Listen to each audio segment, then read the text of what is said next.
नमस्कार, आप मुझे देख रहे हैं एमएनएस न्यूज लाइव पर। खबरों की शुरुआत करें इससे पहले एक नजर आज की हेडलाइंस पर।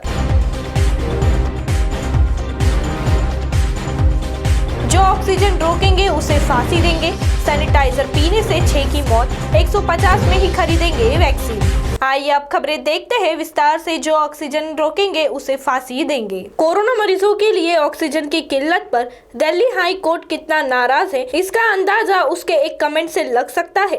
हाई कोर्ट ने शनिवार को कहा कि अगर केंद्र सरकार, राज्य सरकार या फिर स्थानीय प्रशासन के किसी अधिकारी ने ऑक्सीजन सप्लाई में रुकावट डाली तो उसे फांसी पर चढ़ा देंगे। जस्टिस विपिन सांघी और जस्टिस रेखा पल्ली की बेंच ने महाराज अग्रसेन अस्पताल की अर्जी पर सुनवाई के दौरान अपनी नाराजगी जाहिर की। अस्पताल ने कोरोना के गंभीर मरीजों के लिए ऑक्सीजन की कमी को लेकर अर्जी लगाई थी। हाई कोर्ट ने दिल्ली सरकार से कहा कि ऑक्सीजन सप्लाई में रुकावट डालने से जुड़ी कोई एक घटना बता दे, हम उसे सूली पर चढ़ा देंगे, हम किसी को बख्शेंगे नहीं। दिल्ली सरकार ऐसे अफसरों के बारे में केंद्र को बताए ताकि उनके खिलाफ कार्रवाई की जा सके। दिल्ली के अधिकारियों ने बताया कि उनके पास ऑक्सीजन लाने के लिए टैंकर नहीं है। इस पर कोर्ट ने फटकारा कि आपने यह बात पहले क्यों नहीं कही। जब बाकी राज्य अपने यहाँ तक ऑक्सीजन लाने की व्यवस्था कर रहे हैं तो दिल्ली में ऐसा क्यों नहीं हो रहा।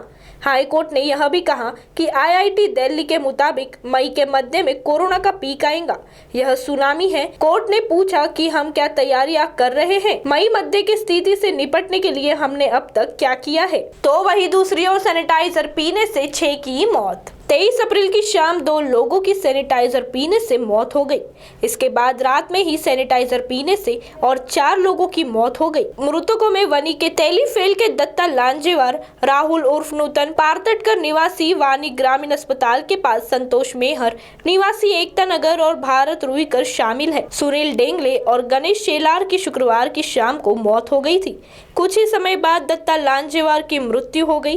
घटना के बाद एसपी पाटिल ने मृतकों के परिजनों से मुलाकात की। तो वही तीसरी ओर 150 में ही खरीदेंगे वैक्सीन। 1 मई से देश में कोरोना वायरस के खिलाफ तीसरे चरण के टीकाकरण अभियान का आगाज होगा, जिसमें 18 साल से 45 साल के बीच के लोगों को वैक्सीन दी जाएगी। इसके लिए सीरम इंस्टीट्यूट ऑफ इंडिया ने कोविशील्ड की वैक्सीन की कीमत भी तय कर दी है। राज्य और प्राइवेट अस्पतालों के लिए सीरम द्वारा कीमतों का ऐलान के बाद कंफ्यूजन है कि आखिर केंद्र सरकार वैक्सीन खरीदने के लिए कितने रुपए खर्च करेगी, यानी एक डोज की कीमत केंद्र सरकार के लिए कितने रुपए होंगी। सीरम से सीईओ अदार पूनावाल ने कथित तौर पर पुष्टि की कि नए कॉन्ट्रैक्ट के हिसाब से राज्यों की तरह ही केंद्र सरकार को भी वैक्सीन की एक डोज के लिए 150 रुपए देना होगा। अब केंद्रीय स्वास्थ्य मंत्रालय ने एक स्पष्टीकरण जारी किया है और कीमतों को लेकर कंफ्यूजन को दूर किया है। अब आप हमारे चैनल को ऐप पर भी देख सकते हैं। प्ले स्टोर में जाकर एमएनएस हिंदी लिखिए और ऐप डाउनलोड कीजिए। साथ ही साथ आप हमारे फेसबुक पेज को भी लाइक कर सकते हैं और उन पर भी खबरें देख सकते हैं। लिंक है ट्विटर, इंस्टाग्राम पर भी आप हमारे खबरों को देख सकते हैं। अब आप हमारे चैनल को यूट्यूब पर भी देख सकते हैं और इसे ही यूट्यूब पर सब्सक्राइब करना ना भूलें।